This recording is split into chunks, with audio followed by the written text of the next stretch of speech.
All right, YouTube. We're making this video as something to show you guys what we do when we say we're in the think tank. Mr. Graybeard, Crazy, Isaac's in here, Kabir's in here, and this is just a think tank. And this is going to give you an idea of some of the thoughts and stuff and how we work together as a group to come up to make the trades that we do. Um, just to give you a little insight, come on in Discord, work on these charts with us, have fun, learn, and let's grow together. Mr. Graybeard, take it away, friend. Hey, appreciate it, Mr. Dunny.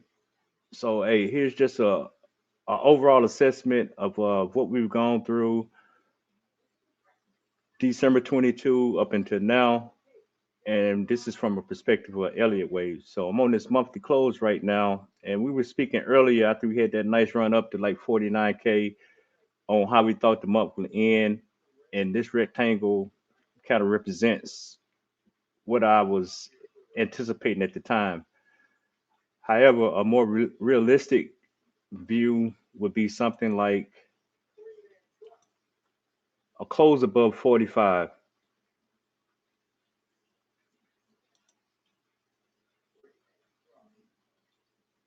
which would be, bear with me, there we go, a close something like this tomorrow. That's kind of what I'm anticipating tomorrow for the close. So I want to drill in on what the way ahead would be because now I'm trying to make my case for alt season. And we started this off talking about cycles, and we kind of picked this up on around 11 December. But from an Elliott perspective, I had to go all the way back and start back around December 22. So I have a run here of a set of waves that ran from December 22 that went up to when we went into some type of major correction around May of 23. That's this time frame right here. And then we had the second iteration that we just completed around right now. I had to count in and around 11 December, but that's the second set of waves of a larger wave one. We won't get into the wave two, but just let's talk about these lines here. These are some predetermined lines that we had, a critical points 40,132, and then we had a 48K 800 and something. But damn good call on the 8 January, which is this yellow line right here, because that's when we saw that wake up to those highs that we're talking about. And we had a window of around mid March. But now subsequently, I have this pink line that as I drill in to make my case as to why I think this pink line has relevance, which ends around mid May or close to the end of the May. But just understanding what we're talking about, I want to drill in and talk about this set of waves and this set of waves, and to give you an idea on why I'm calling it like that, because every wave has a subset of waves within it, and that's what I want to talk about. These sets of five waves, and I want to drill in and to where we at now. Everybody with me? Yes, sir. So let me turn this off and go on down into the. Oh, one more thing. This section here,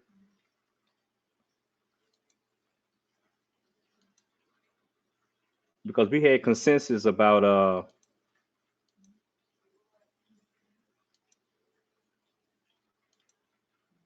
this is that 31, 31.9, 31 whatever range, but traditionally all us been around the law, and we always acknowledge that a 50% pullback is kind of acceptable.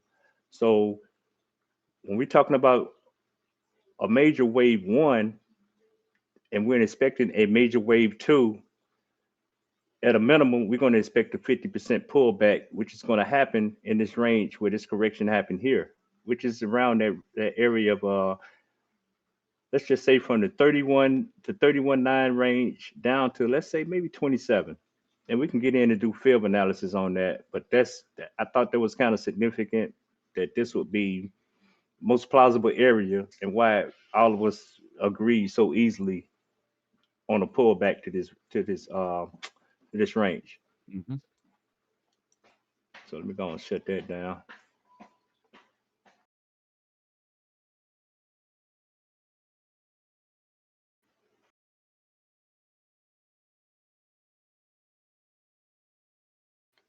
So I want to drill into right now though.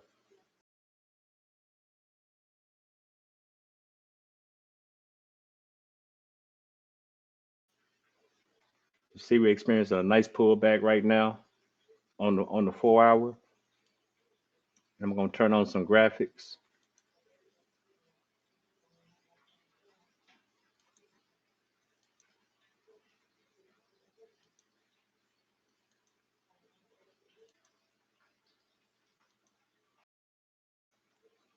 So I got all these graphics off. So if I go all the way back to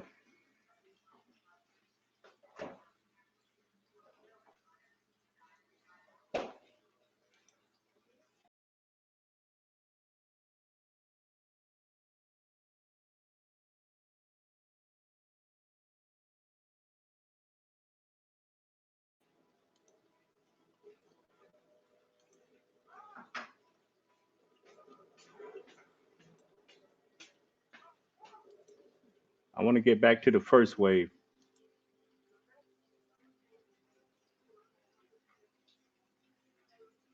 I want to turn this fib out first.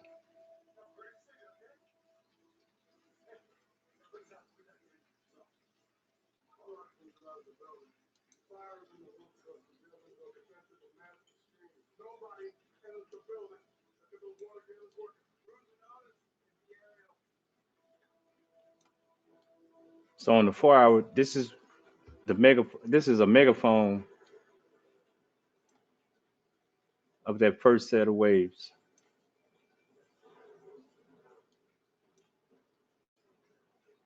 So that's a lot of stuff. That's not too busy for you guys, is it? No, it looks fine. All right, cool. Let's talk through this. So the first iteration of the wave started back here, and we in out and went into a correction around let's just say April 2023. And here's my premise: that waves, they say history doesn't repeat, but it rhymes. I think the first set of waves or the second set of waves will be some type of echo of the first set of waves. And what we had here, we came in and we made this megaphone, and you saw how we kind of drifted out of there, but we maintained some nice integrity to come on up and do a nice breakout.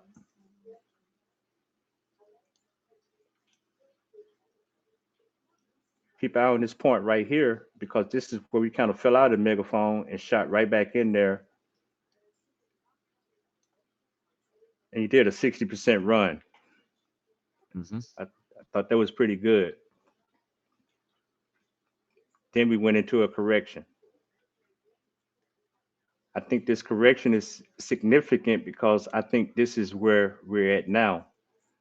When in a major correction like this, it really comes in because it ended up being some type of horizontal triangle.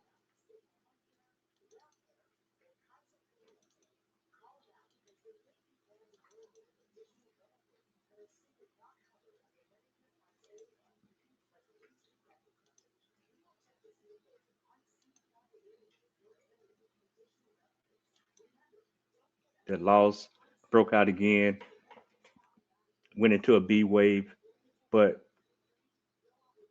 I'm mentioning this because these triangles come in, that's what you call a 5-5-3. So this A wave was 5 waves, and then you had a subset of ABCs within the B wave, and the same thing for the final C wave over here.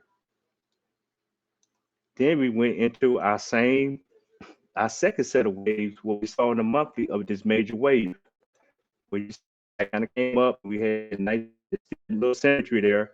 It's not as pronounced. We kind of fell out the megaphone, went on the run up, and skirted along. And I think our wave 5 came in around 6 December. And then we started going into a correction. So my thought is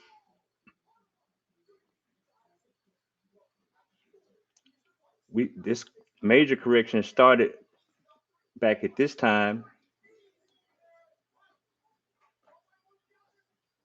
that wave 5, and this represents the same amount of time. So I'm coming in a few days short, but that's somewhere in the window on where I would expect this correction to end.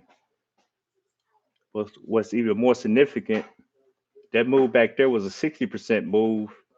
And when I just copy and clone this measuring tool from there and just move it from here to there, it comes in at a 30% move for upside, which will have us coming in around 50K.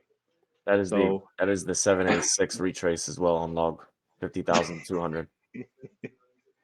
that is crazy. Mm-hmm. So this is just a thought that at some point in time between now and these green lines that I have, we're going to hit this point. But the thought is from now, well, not now, when we fell out the bottom of this megaphone back at 23 January, and we popped back in here, and now we're kind of showing. Let me zoom that in so everyone can see that. We got like a little mini Wyckoff sign of strength showing here. This is almost like a mini Wyckoff event. If you look at that, SOS is coming in, and I anticipate us maybe popping up in there. But from here on to the end of our time, I anticipate us to kind of like accumulate up in here, which is going to get alts time to pop off. And we're already seeing ETH dominance today is really starting to gain some steam.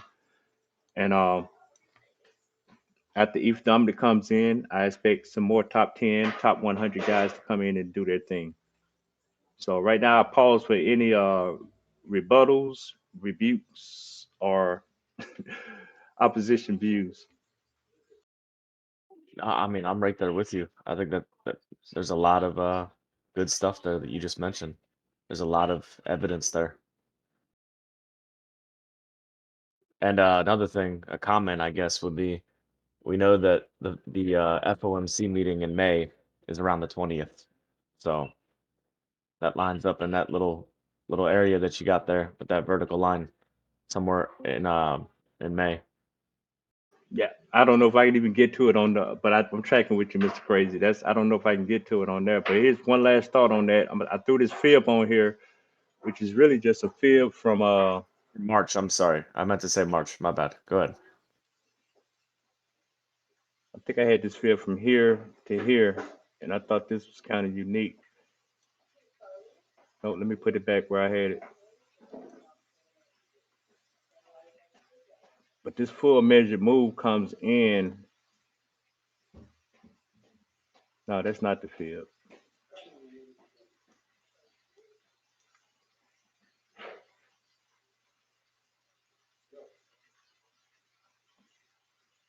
From this break to this last little bottom that we had come in here,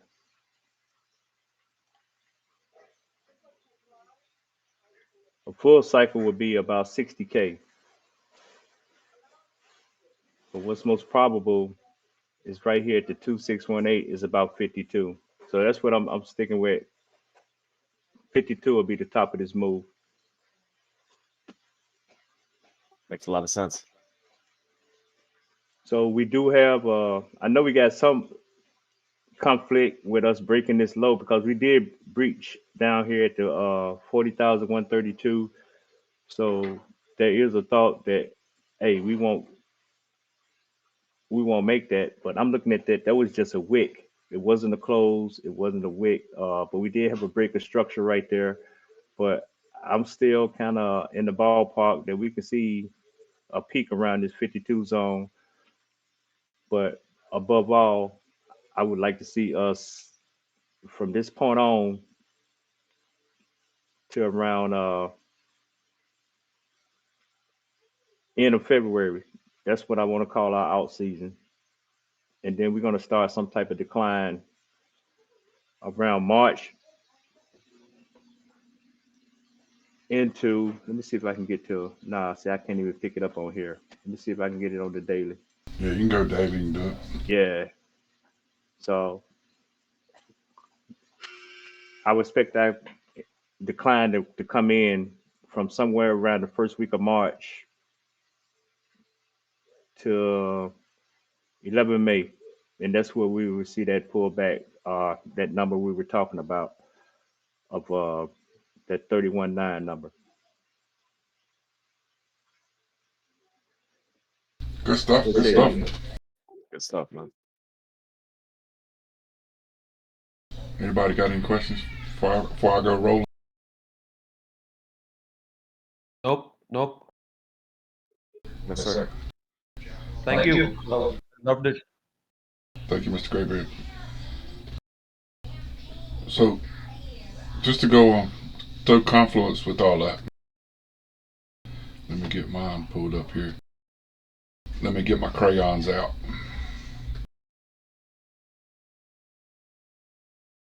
So, zooming out and not trying to get real dialed in, right? So, what I'm going to do before I do anything. So, the chart's set up now, right? So, I'm just going to put a couple lines on here. You're not sharing your screen. Oh, sorry. Let me get it. I didn't realize I wasn't sharing the Discord.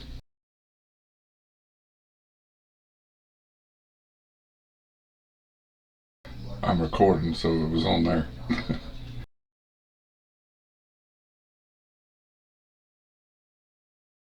I'm in. Everybody good?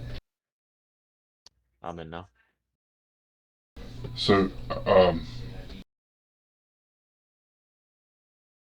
I'll start over right here.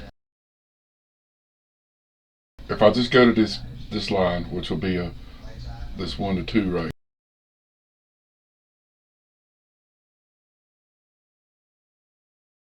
And I'm just going to highlight some stuff, right?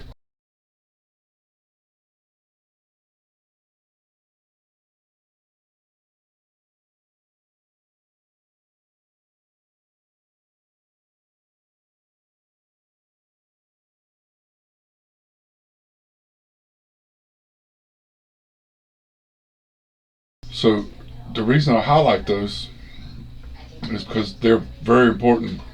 This is a very time meets price. So price is going to meet time right there, right?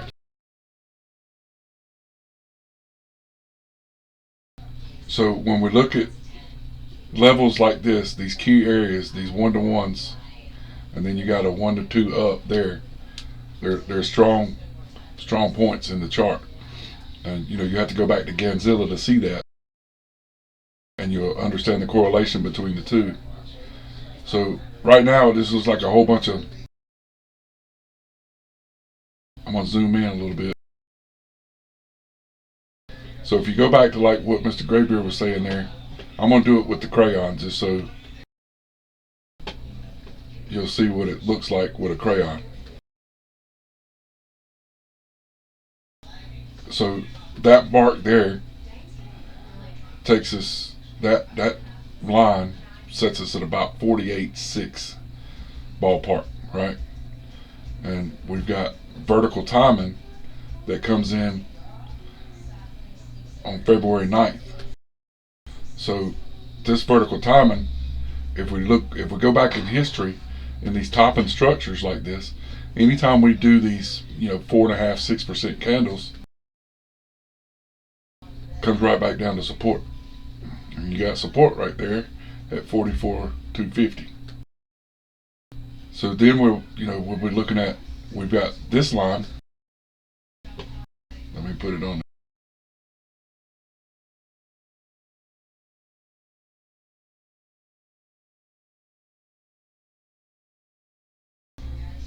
So then, do we do something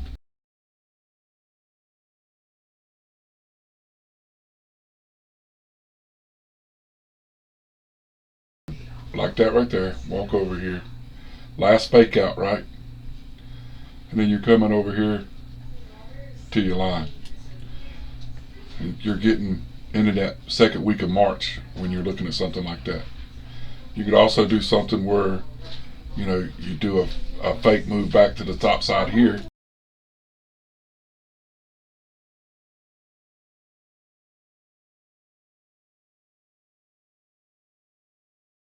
go back down and, you know, get everybody thinking, oh, we're going short. And then guess what? Come right back up here, sit there like this, and walk sideways. And you see the blue line sitting over here, right? So I'm gonna zoom back.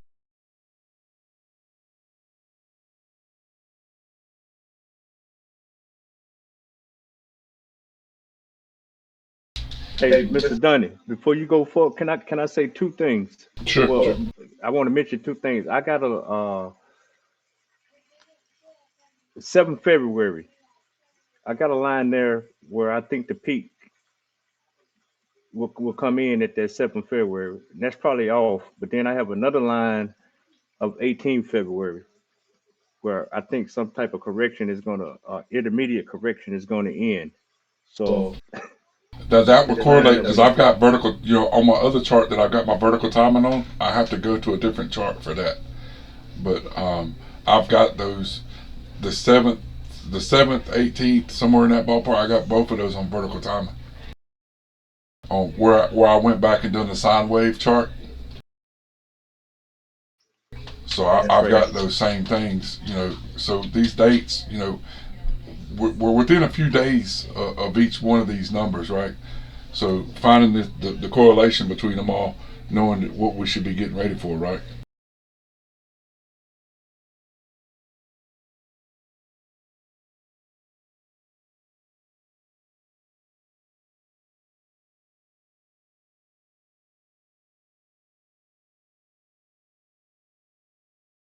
I hate whatever that.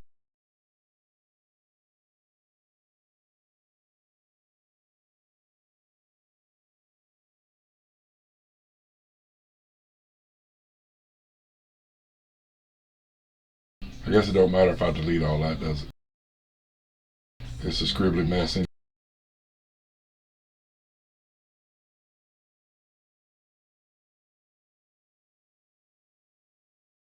So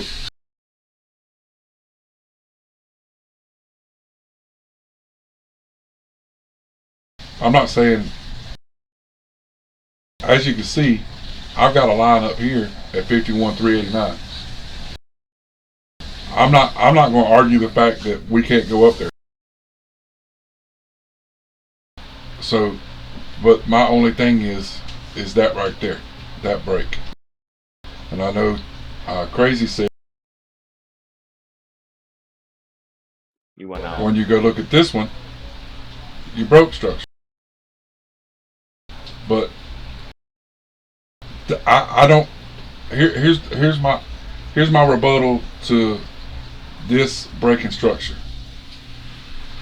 This was your confirmed low in the beginning of your 90-day cycle. So we never broke structure.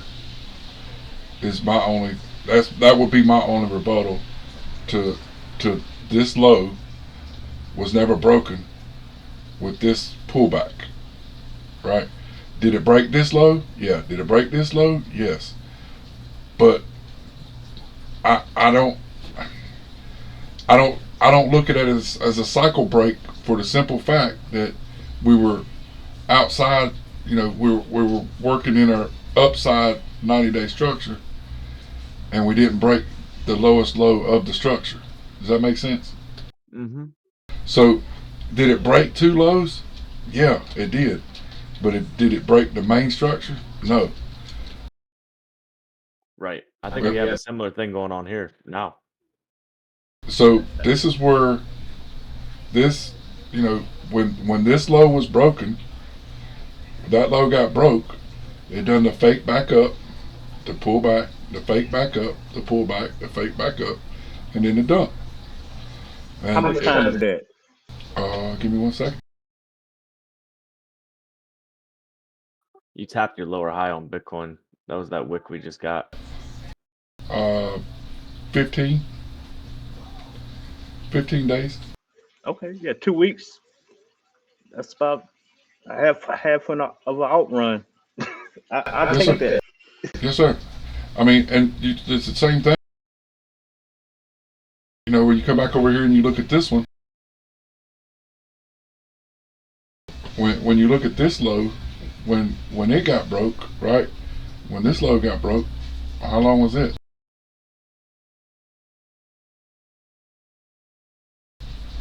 20. So that's why I'm like, anytime you break structure, once it breaks it, I didn't put my automatic on. That's what I get, ain't it? No, you good? So once you break structure, once this low was broke, it just can't do it no more. It can't do it. No, I see that, Mr. Donny. I mean, but to me, that's the sign that the move is done and a major correction comes in. But I'm speaking in terms of Elliott. Correct. So And that's where, so there was something I wanted to say. You ever notice when you go to the ocean, the third wave is always the biggest wave in the ocean? strongest wave. You ever notice that? I don't know if you surf, ever play No, the ocean. I don't surf, but yeah, I've been to the ocean. So that's why, it's funny that works out like that, huh? Because your third wave, we're in our third wave here, and this is where we see the biggest plays back and forth, right? Ain't that cool? Beautiful. So that's my 2 cents. I feel like You want me to jump in real quick and just go over a couple things quickly, or you want to wait till the next one? can you share your chart? I'll try to switch it. I'll try to switch it over right quick. You I'm gonna start. do it. You I start. want to do total. I want to do XRP, and then I want to do ETH because y'all covered Bitcoin pretty good. All Or are right. we just making this Bitcoin? No, you can do. Yeah, put it out there. I gotta get you switched in. Let me get you switched in. Give me 1 second. Just let me know when you're ready. Yeah, I mean, yeah, I just wanted to make a case for Bitcoin because I don't see an outrun until Bitcoin runs. But yeah, I definitely would like to hear what you got to say about XRP, total, and the rest of them. All right, so you're good to go, Crazy. I've got you set up. You're streaming right now. Mike, yours, sir. All right, perfect. All right, so I'll start it with this with total. So it's very clear to me what total is doing. The target, just to be brief, is the 786 retracement. It's up here. That would fill this order block, and that is exactly what we saw Bitcoin do here with this order block so far. Oh, I will say this about Bitcoin quickly. We said this before, right? When you filled this order block in the previous cycles, right? You had a 14% move above it in the cycle in 14 through 17 before you pulled back. And 18 through 20, you had a 18% move above this order block here, right? We talked about this before. This order block here, this order block here. So 18, roughly 18, roughly 14. And here you have barely even flirted with filling the order block. So that's for Bitcoin. That's just food for thought. Total, and also this is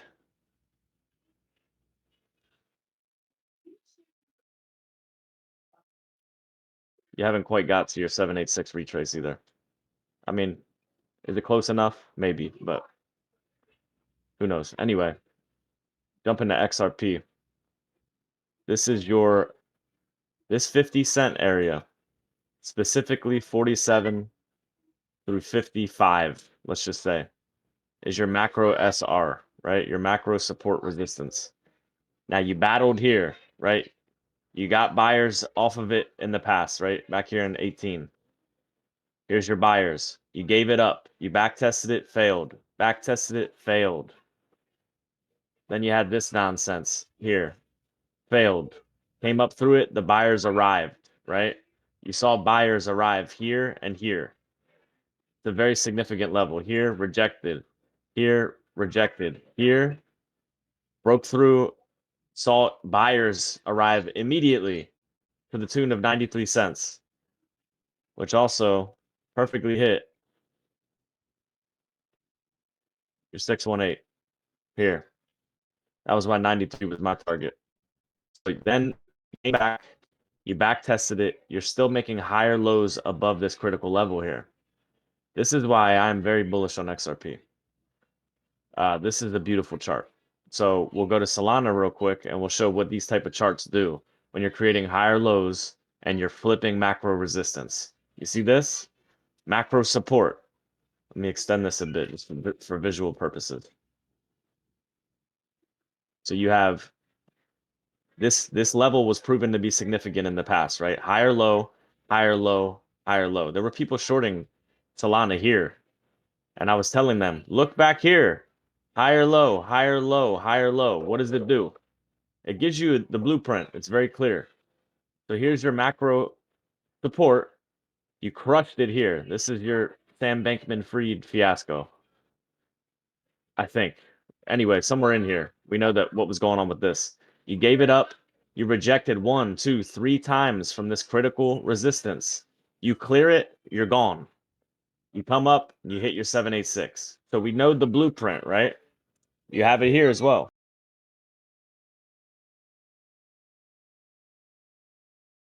You had Rune do the same thing. Here's your macro SR flip, this yellow box. You get through it, the buyers arrive, it's gone. Now it's back testing it. Why is Rune significant? I don't know, but the chart sure is pretty. Here you go. Here's Ethereum.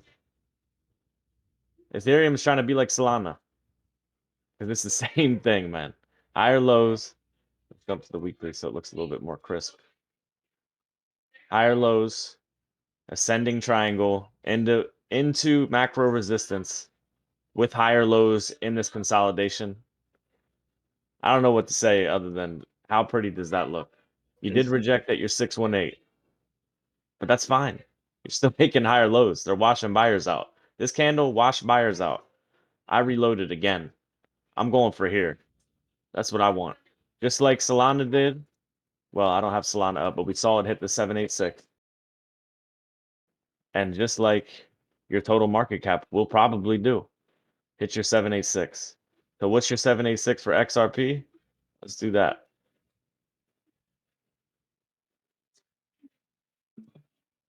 That's the next target, $1.30. And we all got some confluence with that number as well. Amen. Amen. You know, we got rejected. What was it? Last time we got rejected at 134 before the downside. So I like that number. Yep, right here. Yep, exactly. So I think that's it. That's all I wanted to share just quickly. But yeah, good stuff, gentlemen. That was very good. Well, I appreciate y'all stepping up, helping me out. Let's get a video going for these people. That's what I wanted to show you, YouTube. Y'all come in, join the Discord. It's free. You know, we sit, talk like this pretty much every night. You know, trying to help each other be more successful and be better at what we do and learn from one another. So we'd love to have you part of the community. Anyway, y'all have fun and stay off the damn train tracks, y'all.